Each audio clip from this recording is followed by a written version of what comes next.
Hi guys! ఈ వీడియోలో మనం నిన్న మార్చ్ 24, 2025 రోజు తీసుకున్న ట్రేడ్ కోసం మాట్లాడుకుందాం.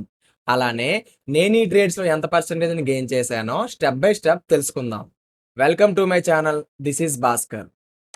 ఈరోజు మొత్తం నేను 5 ట్రేడ్స్ ప్లాన్ చేశా. బట్ మార్కెట్‌లో నాకు 3 ట్రేడ్స్ వచ్చాయి. దీనిలో ఫస్ట్ ట్రేడ్ నేను ఎంట్రీ మిస్ అయ్యాను. అండ్ సెకండ్ ట్రేడ్ నాకు సెటప్ ఫెయిల్ అయింది.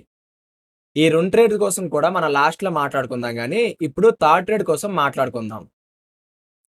ఈ ట్రేడ్ నేను లండన్ సెషన్‌లో జీబీపీఎస్టీలో ప్లాన్ చేసుకున్నా. మార్కెట్ సెషన్ లిక్విడిటీ స్వీప్ చేసి పైనున్న ఆర్డర్ ఫ్లో దగ్గర ఎల్టీఎఫ్ కన్ఫర్మేషన్ ఇచ్చింది. సో, నేనిక్కడ ఎంట్రీ తీసుకున్నా. ఇది నా టార్గెట్ హిట్ అయ్యింది. దీనిలో నేను $85 తీసుకున్నా. అంటే నేను యూజ్ చేసిన అకౌంట్ సైజ్‌కి 0.85%ని గెయిన్ చేసుకున్నా. At the same time fourth trade కూడా సేమ్ లాజిక్ మీద తీసుకున్నా. కానీ ఈ ట్రేడ్‌లో నాకు బ్రేక్ ఈవెన్ హిట్ అయింది. ఈ ట్రేడ్‌లో నేను $10 తీసుకున్నా. అంటే నేను యూజ్ చేసిన అకౌంట్ సైజ్‌కి 0.10%ని గెయిన్ చేసుకున్నా. కొంచెం కన్‌ఫ్యూజ్‌గా ఉంది కదా!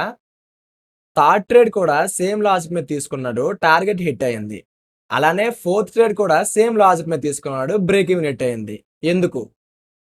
మీలో ఎంతమందికి ఈ ట్రేడ్ కోసం డౌట్ ఉందో కింద కామెంట్ చేయండి. ఫోర్త్ ట్రేడ్ అని. నేను మీ డౌట్‌ని ఫుల్‌ఫిల్ చేస్తా. గుర్తుపెట్టుకోండి. కామెంట్ ఎవరైతే చేస్తారో వాళ్ళ డౌట్‌ని మాత్రమే ఫుల్‌ఫిల్ చేస్తా. ఫిఫ్త్ ట్రేడ్ నేను న్యూ ఇయర్ సెషన్‌లో యూరోలో తీసుకున్నా. యూరో లిక్విడ్‌ని స్వీప్ చేసి ఎల్టీఎఫ్ కన్ఫర్మేషన్ ఇచ్చింది. సో, నేనిక్కడ ఎంట్రీ తీసుకున్నా. ఇది నా బ్రేక్ ఈవెన్‌ని హిట్ చేసింది. దీనిలో నేను $15 తీసుకున్నా. అంటే నేను యూజ్ చేసిన అకౌంట్ సైజ్‌కి 0.15%ని గెయిన్ చేసుకున్నా. ఈ ట్రేడ్ నాకు హెచ్‌డిఎఫ్‌లో ప్రో ట్రేడ్. కానీ నేను ఇంట్రాడేకి యూజ్ చేస్తున్న స్ట్రక్చర్‌కి మాత్రం కౌంటర్ ట్రేడ్. దీని రీజన్ మీకు అర్థం అవ్వాలంటే వెళ్లి మన ఫ్రీ టెలిగ్రామ్ ఛానెల్ ఒకసారి చెక్ చేయండి. మొన్న సండే ఈవినింగ్ నేను యూరో మార్కప్స్ పోస్ట్ చేశా. ఒకసారి చెక్ చేయండి. మీకే అర్థమవుతుంది. మన ఫ్రీ టెలిగ్రామ్ లింక్ వచ్చి వీడియో కింద డిస్క్రిప్షన్‌లో మెన్షన్ చేస్తున్నా. ఒకసారి చెక్ చేసి జాయిన్ అవ్వండి. మీకే అర్థమవుతుంది. ఇందాక వీడియో స్టార్టింగ్‌లో మీకు చెప్పాను కదా! ఫస్ట్ ట్రేడ్ కోసం అండ్ సెకండ్ ట్రేడ్ కోసం లాస్ట్‌లో మాట్లాడుకుందామని. దానిలో ఫస్ట్ ట్రేడ్ కోసం ఇప్పుడు మాట్లాడుకుందాం. ఓకేనా? ఈ ట్రేడ్ నేను మొన్న సండే ప్లాన్ చేసుకున్నా. ఏమని? మార్కెట్ ఇండిస్‌మెంట్ తీసుకుంటే పైనున్న ఆర్డర్ ఫ్లో దగ్గర ఏమైనా కన్ఫర్మేషన్ ఇస్తే ఎంట్రీ తీసుకుందామని ప్లాన్ చేసుకున్నా. బట్ మార్కెట్ ఏం చేసిందంటే నిన్న మార్నింగ్ మనకి ఏషియన్ సెషన్‌లో టచ్ చేసి ఫాల్ ఇచ్చింది. సో, నేను ఆ టైంలో పడుకున్నాను. So, entry miss అయ్యానన్నమాట.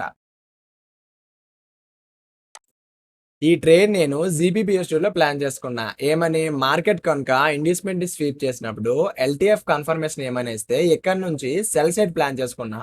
But market ఏం చేసిందంటే ఇండిస్‌మెంట్‌ని స్వీప్ చేసి ఎల్టీఎఫ్ కన్ఫర్మేషన్ ఏమీ ఇవ్వకుండా మార్కెట్ అప్ ట్రెండ్ మూవ్ అయింది. సో, ఇక్కడ నా సెటప్ ఫెయిల్ అయ్యింది. Okay guys, learn together and earn together. Video నచ్చితే లైక్ చేసి, ఈ వీడియోని మీ ఫ్రెండ్స్ ఆర్ ఫ్యామిలీలో ఎవరైతే ఫోరెక్స్ ట్రేడింగ్ నేర్చుకుందాం అనుకుంటున్నారో వాళ్ళకి షేర్ చేసి, పక్కన కనిపిస్తున్న బెల్ ఐకాన్‌ని క్లిక్ చేసుకొని మన ఛానెల్‌ని సబ్స్క్రైబ్ చేసుకోండి. నెక్స్ట్ వీడియోలో మళ్ళీ కలుద్దాం. See you there. బై.